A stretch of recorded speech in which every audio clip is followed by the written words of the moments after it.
हर हर महादेव, जय भोलेनाथ। नमस्कार, मैं साधना पांडे मार्गदर्शन पे आपका स्वागत करती हूँ। दोस्तों, मैं बात करूँगी प्रदोष के बारे में। प्रदोष व्रत, जैसा कि आप जानते हैं कि हर महीने में 2 प्रदोष पड़ते हैं, तो भाद्रपद मास का अंतिम प्रदोष होगा। इस प्रदोष को भोलेनाथ को आप कैसे प्रसन्न कर सकते हैं, सारी पूजा विधि क्या है, पूजा का शुभ मुहूर्त। आप जानते हैं कि प्रदोष के दिन भोलेनाथ की पूजा शुभ मुहूर्त में प्रदोष काल में करने से व्यक्ति की मनवांछित कामनाएं पूर्ण होती है। शास्त्रों में कहा गया है कि भोलेनाथ जो है शिवलिंग में प्रदोष के दिन प्रदोष काल में वास करते हैं। इसी कारण दोस्तों, प्रदोष की तिथि का और वो भी प्रदोष काल का बहुत बड़ा महत्व है। तो पूजा कैसे करना है, नियम क्या है, व्रतधारी को क्या करना चाहिए, जो व्रत नहीं रखे वो भी ये उपाय ज़रूर कर लें दोस्तों, क्योंकि व्रत अलग चीज़ है और आपका उपाय करना बेहद ज़रूरी है। भोलेनाथ की शरण में बने रहिए, हर हर महादेव लिखते रहिए, बोलते रहिए, जितना ज़्यादा से ज़्यादा हो सके कमेंट में भी लिखिए, क्योंकि जानते हैं कलयुग केवल नाम आधारा, सुमिरि सुमिरि नर उतर ही पारा। तो कलयुग में प्रभु का नाम ही एकमात्र स्मरण करने से व्यक्ति के जीवन में संपूर्ण इच्छाएं पूर्ण होती हैं, व्यक्ति दुखों से पार होता है। तो दोस्तों, वीडियो कैसी लगी बताइएगा ज़रूर। अच्छी लगती है तो एक लाइक किया करें, आपके लाइक मुझे बहुत ज़्यादा मोटिवेट करते हैं, इससे पता चलता है कि आपको वीडियो कैसी लग रही है। और हाँ, चैनल को भी फटाफट सब्सक्राइब कर लीजिए, क्योंकि आप तो देखते हैं कभी कभी व्यस्तता के कारण वीडियो ऐन वक्त पे मिलती है और कभी पहले मिल जाती है। और बहुत ज़्यादा आप लोगों की शिकायत होती है कि दीदी वीडियो थोड़ा पहले डाला कीजिए। प्रयास करती हूँ, कोशिश करती हूँ। तो चलिए, आप सब्सक्राइब कर लेंगे तो जब भी वीडियो डालूंगी तुरंत आपको नोटिफिकेशन मिल जाएगी। दोस्तों, कहा गया है कि प्रदोष के दिन सर्वप्रथम जो है चंद्रमा ने ये व्रत रखा था, क्षय रोग से उनको मुक्ति मिली थी। तभी से कहा जाता है कि भोलेनाथ के जितने भी व्रत है, 16 सोमवार, प्रदोष, शिवरात्रि, मासिक शिवरात्रि, उन सब में बड़ा जो व्रत कहा गया है वो प्रदोष का व्रत कहा जाता है। जब कोई कामना आपकी पूर्ण नहीं हो रही है तो आपको एक बार प्रदोष का व्रत अपने जीवन में ज़रूर रखना चाहिए। देखिए, यदि जीवन में संकट और समस्या चली आ रही है तो प्रदोष का व्रत जो है आप शीघ्र विवाह के लिए करना चाहते हैं तो गुरु प्रदोष से शुरू करें। कर्जे से मुक्ति के लिए करना चाहते हैं तो मंगलवार से शुरू करें। संतान के लिए बहुत बहनें प्रश्न कर रही हैं कि दीदी संतान उत्पत्ति नहीं हो रही है। और हाँ, एक बहन हमारी फ़ोन की थी कि उनको बेटियाँ हैं, बेटे की इच्छा है। तो आप सुन रही हैं तो आप जो है शनिवार को जब भी प्रदोष पड़े, शुक्ल पक्ष कृष्ण पक्ष मत देखिए, तो आप शनिवार से व्रत रखिए। और जिनको कोई न पुत्र न पुत्री, कोई संतान नहीं है, वो भी शनिवार से प्रदोष का व्रत रखना प्रारंभ करें। भोलेनाथ की प्रसन्नता के लिए सिर्फ आप चाहते हैं कि जीवन में सब कुछ है, भोलेनाथ को प्रसन्न करना है, तो सोमवार का व्रत रखिए। और शुक्रवार का व्रत जीवन में सुख, वैभव और सौभाग्य देने वाला होता है, शुक्र को मजबूत करने वाला होता है, तो शुक्रवार का व्रत आप इस तरह से कर सकते हैं। रविवार का व्रत जो होता है दोस्तों, सर्व कामना की पूर्ति के लिए रखा जाता है। कहा जाता है कि सभी कामनाओं की पूर्ति रविवार के प्रदोष से हो जाती है। तो सारे मैंने बता दिया कि आपको किस दिन व्रत रखना चाहिए और किस कामना के लिए आपको किस दिन व्रत रखना चाहिए। तो ये चीज़ देख लीजिए, अपनी मनोकामना के अनुसार आप व्रत कर लीजिएगा। पितृपक्ष में आप कोई नया व्रत प्रारंभ मत कीजिएगा। अब बात करते हैं पूजा विधि की। तो देखिए, जो लोग व्रतधारी होंगे सुबह सवेरे जग जाइएगा। और कुछ हमारी बहनें कहती हैं, भाई लोग कहते हैं कि हम जो है शाम में मंदिर तो जाते हैं लेकिन हमको पूजा करने की अनुमति नहीं है। तो आप जो भी उपाय मैं बताती हूँ, आप बिना हिचक सुबह कर लिया करें। शाम को सिर्फ भोलेनाथ के मंदिर में जाकर एक दीपक जलाकर दर्शन कर अपनी प्रार्थना करके आप चले आएँ, क्योंकि मंदिर का जो नियम है उसमें हम कुछ टाल मटोल कर नहीं सकते हैं। तो ये काम कर लीजिएगा। व्रतधारी लोग सुबह सुबह जगें और जगने के बाद आप अपने घर में जो विधि विधान से पूजा है वो कर लें, क्योंकि प्रदोष की पूजा जो है शाम के समय होती है। प्रदोष काल का जो समय इस बार आपको मिल रहा है वो 6:45 से प्रारंभ हो रहा है और रात्रि को 8:55 तक ये मुहूर्त है। तो आप इस मुहूर्त में 6:45 से 8:55 तक आप पूजा कर सकते हैं। इस दौरान कोशिश करें कि किसी न किसी शिवलिंग पर आप जलाभिषेक करें, पूजन करें, जरूर जाए।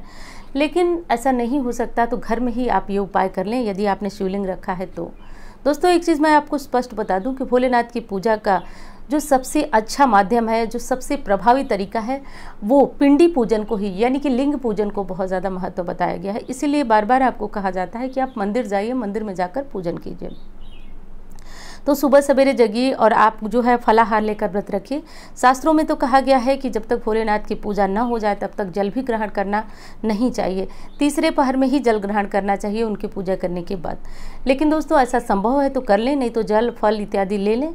शाम को विधि विधान से भोलेनाथ की पूजा की सामग्री सारी इकट्ठा कर लें, फूल बेलपत्र, दूध, दही, घी, शक्कर, शहद, सफ़ेद चंदन और ये सारी चीज़ें ले लें। मंदार का पुष्प मिलता है तो ले लें, जो भी चीज़ें मिले, एक दीपक ले लें, वो लेकर के कोशिश करें किसी शिवालय में जाएं। शिवालय में जाने के बाद आप वहाँ भोलेनाथ की विधि विधान से पूजन करें। विधि विधान से पूजन करने के बाद भोलेनाथ को जो है आप एक एक करके सारी चीज़ें अर्पित करें। आप जानते हैं भोलेनाथ की पूजा विधि, इसलिए मैं बहुत ज़्यादा इस विषय पर बात नहीं करना चाहूँगी। और हाँ दोस्तों, इस बार का प्रदोष कब पड़ रहा है, ये आपके कमेंट जो है एकादशी से पहले से मुझे मिल रहा है कि इस बार प्रदोष कब पड़ रहा है। तो इस बार का प्रदोष जो है वो 8 तारीख को, यानी कि 8 सितंबर गुरुवार को प्रदोष पड़ रहा है। तो देखिए, जो बहनें हमारी ये पूछती हैं कि गुरु को मजबूत करने के लिए क्या किया जाए, तो आज वो मौका है जब आप गुरु को मजबूत कर सकते हैं। तो चीज़ें आप समझेंगे, वीडियो में अंत तक बने रहिएगा। उपाय भी अब मैं बताने जा रही हूँ आपको। और दोस्तों, इंस्टा पे, फेसबुक पे मुझे फॉलो करना चाहें तो कर लें। मेरा नंबर है जिस पे किसी भी प्रकार की ज्योतिषीय सलाह, जैसे कि कुंडली वगैरह दिखाना है, जीवन में किसी भी समस्या से ग्रसित हैं तो जानना चाहते हैं कौन सा ग्रह कमज़ोर है, क्या दिक्कत है, तो आप संपर्क कर सकते हैं। तो अब दोस्तों ये चीज़ देख लीजिए कि शुक्ल पक्ष की जो त्रयोदशी है वो 8 सितंबर को प्रातः 12:04 से प्रारंभ होगी और त्रयोदशी तिथि का समापन उसी दिन शाम को 8:09 तक रहेगी।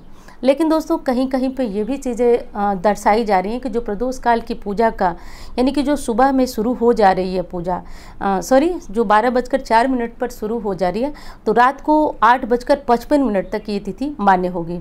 तो कहीं के पंचांगों में ऐसा दिखा रहा है और कहीं के पंचांग में ऐसा।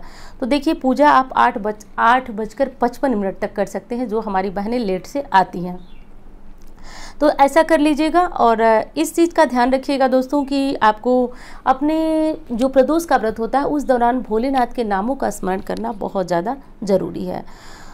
तो ये चीज़ ध्यान रखिएगा। और कहना ये चाहती हूँ कि अब आपको महा उपाय की बात बताती हूँ, जो कि आज आप ज़रूर कर लीजिएगा।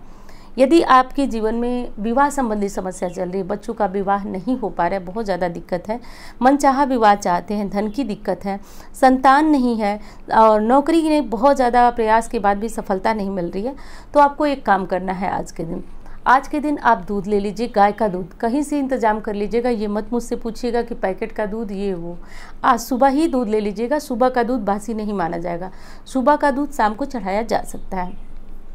उसमें केसर के कुछ धागे डाल लीजिए और आज उससे भोलेनाथ का अभिषेक करें। और कोशिश तो यही है कि आप जो है आज 1.25 लीटर दूध में 2 धागे केसर के डालकर भोलेनाथ का अभिषेक करें। लेकिन दोस्तों, आप तो जैसा जानते हैं कि एक दिन कोई उपाय करने से यदि वो तांत्रिक होता है तभी प्रभाव होता है, नहीं तो एक दिन कोई उपाय करने से कोई बहुत बड़ा चमत्कार नहीं हो जाता है। इसलिए आपको ये उपाय लगातार 41 दिनों तक करना होगा।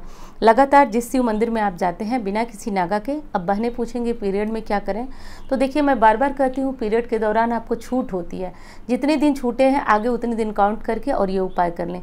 प्रतिदिन गाय के दूध में 2 धागे केसर के डाल लीजिए। यदि आपको संतान नहीं हो तो, यदि आपका विवाह नहीं हो रहा है, यदि आपको नौकरी नहीं मिल रही है, तो जो भी आप उपाय करते हैं वो उपाय साथ साथ करते रहिए और इस काम को आज पक्का कर लीजिएगा। बहुत ज़रूरी है ये काम करना, आपके जीवन में बहुत ज़्यादा प्रभावशाली है ये उपाय, तो इसे ज़रूर करिएगा। और एक चीज़ का ध्यान रखिएगा, मन में पूर्ण जो श्रद्धा, भक्ति, विश्वास होता है वो पूरी तरह से भोलेनाथ के प्रति समर्पित करके रहिएगा। आज के लिए यही महा उपाय है, यही करिए। जो लोग परेशान हैं, किसी भी कारण से दिक्कत में हैं, वो आज बस गाय के दूध का आप 1 लोटा इंतजाम करें, आधे लोटे इंतजाम करें, 2 चम्मच इंतजाम करें, लेकिन गाय के दूध का इंतजाम करिए, केसर लाइए और उसमें डाल करके भोलेनाथ को समर्पित कीजिए।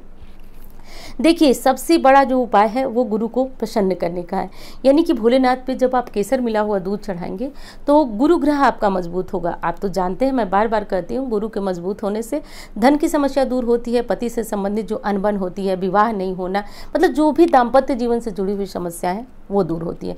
संतान भाव के कारक भी गुरु कहे जाते हैं। तो बहुत सारी बहनें कहती हैं बच्चा कहना नहीं मानता है, जिद करता है, तो बच्चे से संबंधित कोई दिक्कत है, बच्चा नहीं हो रहा, तो भी ये उपाय ज़रूर कीजिएगा। बेटा बेटी जो भी संतान चाहिए उसके लिए कहिए, भोलेनाथ के मंदिर में जाइए और जब भी कोई उपाय करें, पूजा करें, 2 मिनट का समय ज़रूर दीजिए मंदिर में, वहाँ बैठिए, प्रार्थना ज़रूर कीजिए। दोस्तों, मंदिर में बैठकर प्रार्थना करते हैं, माला जपते हैं तो वो और अधिक प्रभावशाली हो जाता है। तो ऐसा कर लीजिएगा। और एक चीज़ और बताऊंगी आपको कि यदि आपके जीवन में लगातार किसी भी प्रकार का संघर्ष बना हुआ है, बहुत ज़्यादा कोई दिक्कत है, आप बहुत ज़्यादा परेशान हैं, ऐसा होता है कि जीवन में हम बहुत कुछ करते हैं लेकिन अंत में हमें अपयश ही मिलता है। यदि इस तरह की स्थितियां हैं तो आप भोलेनाथ को घी चढ़ाना, गाय के शुद्ध घी को चढ़ाना शुरू करें। इससे जो अपयश लगने वाला काम होता है वो समाप्त हो जाता है, जीवन से दुख तकलीफ़ों का अंत होता है। तो ऐसा कर लीजिएगा दोस्तों। और हाँ, वीडियो कैसी लगी बता दीजिएगा और अच्छी लगती है तो लाइक किया करें, चैनल को सब्सक्राइब कर लें। और मिलती हूँ इसी तरह की वीडियो के साथ। धन्यवाद।